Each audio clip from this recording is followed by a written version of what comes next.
దైవమర్మములు October 31.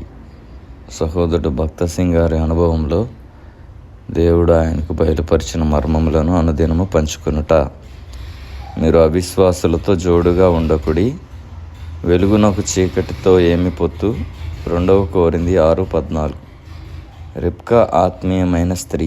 ఆమె గర్భంలో పిల్లలు పెనుగులాడినప్పుడు ప్రభువునొద్ద ఆమె విచారించాను. ఆదికాండము 25:22. దేవుని చిత్తమును కనుగొనుటెట్లో ఆమె ఎరుగును.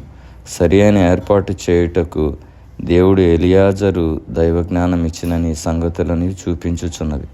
నీ కుమారునికి నీ కుమార్తెకు లేక నీ కొరకే జతను కనుగొనవలనని కోరిన ఎడల దయచేసి దైవజ్ఞానము, కృప మరియు సహాయం కొరకు అడుగుము.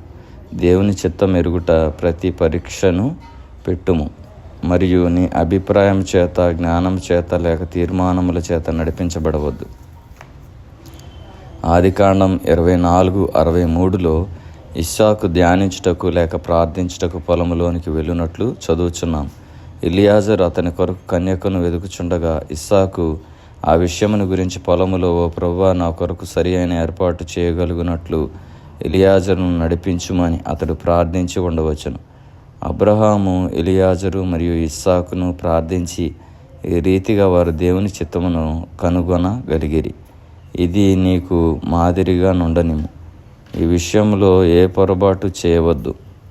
ఎందుకనగా సరి అయిన జతను ఏర్పాటు చేసుకొనుట అనున్నది అతి ప్రాముఖ్యమైన విషయము. విశ్వాసులైన అనేక తల్లిదండ్రులు, యవనస్తులు కూడా ఈ విషయంలో పొరపాటు చేయుదురు.